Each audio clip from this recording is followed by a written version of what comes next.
अब हम अपना सेकंड पॉइंट शुरू करते हैं, representation of a set. Set को रिप्रेजेंट करने के तीन तरीके हैं, थ्री मेथड्स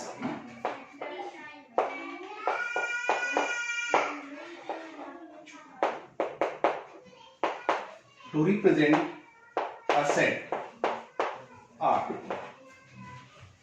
बेटे नोटेशन का मतलब होता था कि हम उसको क्या नाम देंगे, रिप्रेजेंटेशन का मतलब है हम उसके एलिमेंट्स को कैसे लिखेंगे, ये रिप्रेजेंटेशन का मतलब है। तो तीन मेथड्स में पहला जो हमारा है वो है डिस्क्रिप्शन मेथड।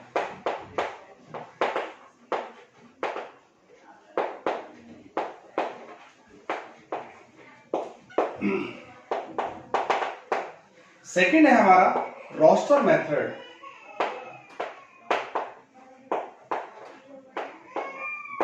और इसको हम टेबुलर फॉर्म भी कहते हैं, टेबुलर फॉर्म। और थर्ड है हमारा rule method.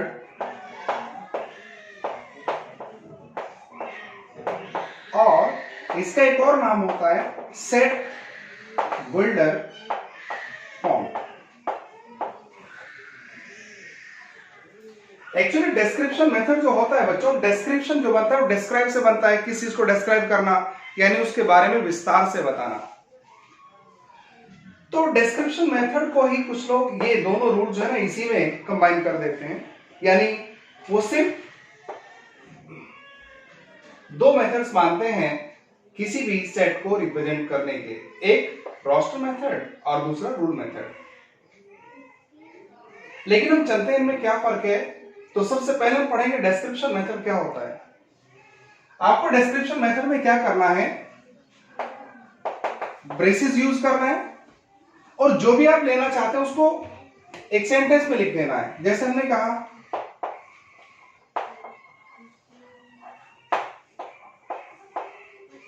a natural number less than 4। तो यहां हमने ये एक सेंटेंस एक तरह से यूज कर दिया और उसको लिख दिया। तो ये जो मेथड है ये डिस्क्रिप्शन मेथड हुआ। हमें इस सेट के अंदर नेचुरल नंबर लेना है और ये नेचुरल नंबर 4 से छोटा होना चाहिए। हम इसी सेट को अब यूज करेंगे रोस्टर मेथड के अंदर। A इक्वल्स, रोस्टर मेथड में क्या करते हैं, इसके जितने एलिमेंट्स होते हैं उन सबको लिखा जाता है और कॉमा लगाकर उनको सेपरेट किया जाता है। तो नेचुरल नंबर लेस देन 4 1 भी होता है, 2 भी होता है, 3 भी होता है और 4 भी होता है। ये हमारा रोस्टर मेथड हो गया और इसको हम टेबुलर फॉर्म भी कहेंगे। इसी सेट को हम रूल मेथड से दिखाएंगे। तो A इक्वल्स, यहां अपने आप कोई आर्बिट्रेरी वेरिएबल लिया जाता है।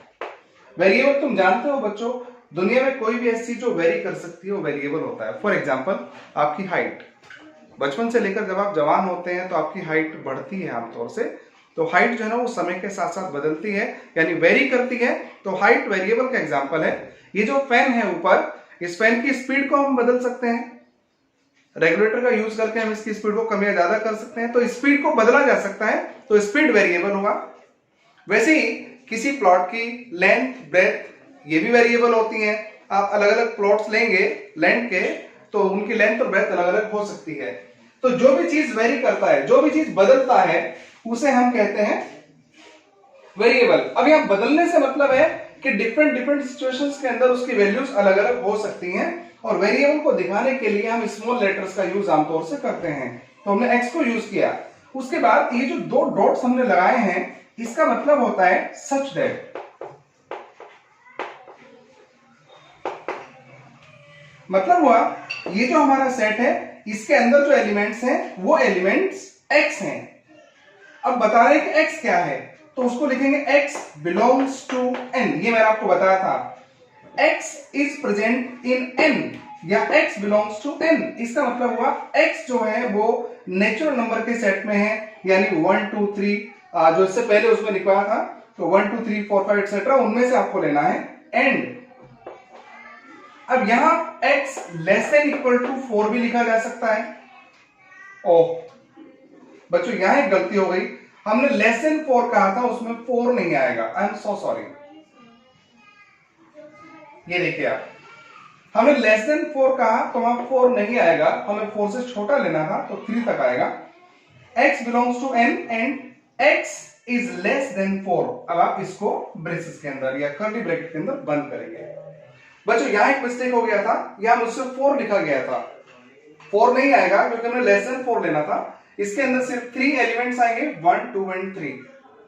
ये देखिए हमने एक ही सेट को तीनों फॉर्म में, डिस्क्रिप्शन मेथड में हमने सिर्फ एक सेंटेंस को यूज किया है, रोस्टर मेथड के अंदर हमने उसके एलिमेंट्स को यूज किया और कॉमा लगाकर उनको सेपरेट कर दिया, और सेट बिल्डर फॉर्म या रूल मेथड के अंदर हमने ब्रेसेस का यूज तो किया और फिर उसके जो एलिमेंट्स हैं उनको एक वेरिएबल x से शो कर दिया।